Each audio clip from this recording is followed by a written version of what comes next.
என் பேர் நான் தாவேகா கட்சியில பூத் கம்யூனிட்டிக்கு உள்ள போனேன். அப்ப போகும்போதே நீ மிரட்டினாங்க, உள்ள போகாதீங்க, இதெல்லாம் ஜெயிக்காது, எதிர்கட்சியா வந்து உட்காராதீங்கன்னு சொன்னாங்க.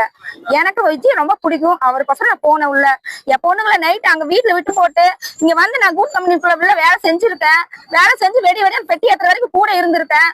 எல்லாமே பண்ணேன். அப்ப எல்லாமே இவங்க எல்லாமே உள்ள இருந்தவங்கதான். என்னை ஏழாயிரமா பார்த்தாங்க, ரொம்ப கேவலமா நடத்துனாங்க. எல்லாமே எனக்கு தெரியும். ஆனா இப்ப வந்துட்டு அவங்க வந்து ஏடிஎம்ல இருந்து இப்ப உள்ள வந்துட்டு நாங்க தான் எல்லாம் அப்படிங்கிற மாதிரி முன்னாடி நின்று எல்லாமே பண்றாங்க. எங்க அவர் எம்எல்ஏ கூட சந்திக்க விட மாட்டேங்கிறாரு.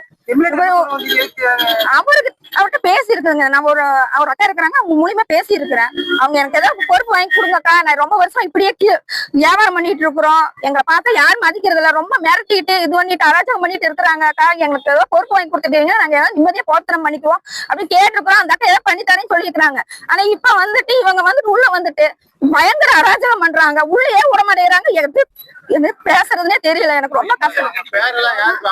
அவன் பேரு தமிழா விசு. இவங்க எல்லாம் வந்து அந்த கட்சியில இருந்தவங்க. இப்ப வந்துட்டு எங்களை பார்க்க விட மாட்டேங்கிறாங்க, பேச விட மாட்டேங்கிறாங்க. இவங்க எல்லாம் எல்லாமே நான் சொல்லி நான் பண்ணிட்டு இருக்கிறாங்க. எங்க என்ன சொல்றதுங்க, எப்பவுமே நான் கீழே இருக்கணுமா? ஏன் நாங்க மேல வரக்கூடாதா? மரியாதை எல்லாம் இல்லைங்க. பூத் கமிட்டிக்குள்ளேயே நடந்துச்சு மரியாதை இல்லாம.